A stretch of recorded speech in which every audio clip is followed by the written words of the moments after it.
Hi, Thomas Brinsko here, publisher of BIC Magazine and BICmagazine.com, bringing you the top industrial news of the week. Huge downstream news this week. Southern Rock Energy is considering a new oil refinery, $5.5 billion investment. They're looking at a location near Victoria, Texas. Actually, Bloomington, Texas is the name of the little town. I had to look it up myself. According to a document filed with the Texas Comptroller's Office, the proposed refinery would include several green energy components, of course, including a reduction in emissions by at least 95% in comparison to traditional refinery technology. The project would also include blue hydrogen with carbon capture equipment and reduced water consumption and increased wastewater recycling. Southern Rock is planning to partner with Louisiana-based Ultra Fuels on the project. And if they select Texas for this project, they say they're going to begin construction in 2023 and hopefully commence operations in 2025. That would be huge.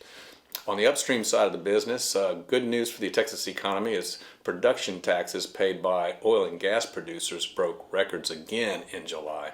For that month alone, oil producers paid $694 million in taxes, the highest monthly collection on record.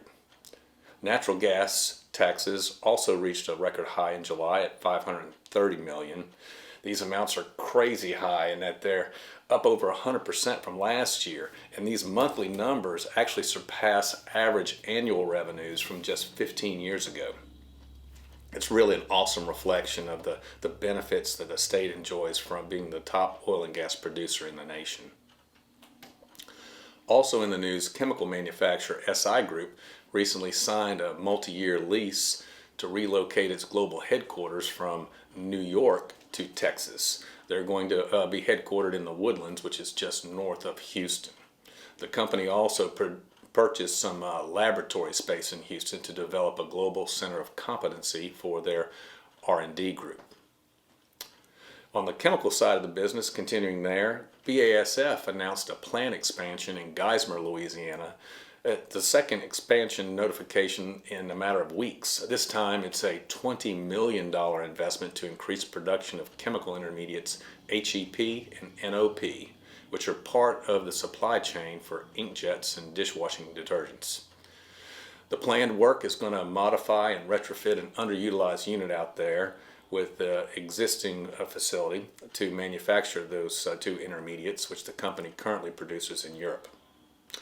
You might remember back about 3 weeks ago, BASF announced a $780 million project to double the production capacity of their Geismar complex. So congrats to Jerry Lobold, their SVP out the Geismar site, and their whole team. BASF has invested over $2 billion in new projects over the last 14 years or so in this facility, so they're well positioned for success in the future.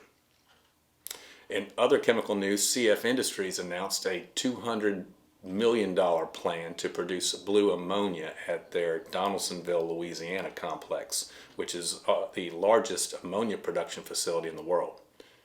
The investment is going to be to construct a CO2 compression unit and a dehydration unit at the plant to capture carbon emissions. They say they can capture as much as 2 million tons per year. You might know that a chemical process is considered blue when CO2 emissions are captured before they're released into the air, which makes the process more carbon neutral.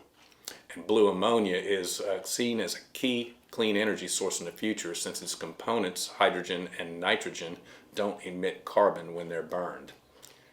Thanks for reading BIC Magazine, of course, and if you aren't already getting our e-newsletter, please visit BICmagazine.com and sign up today. We'll see you soon.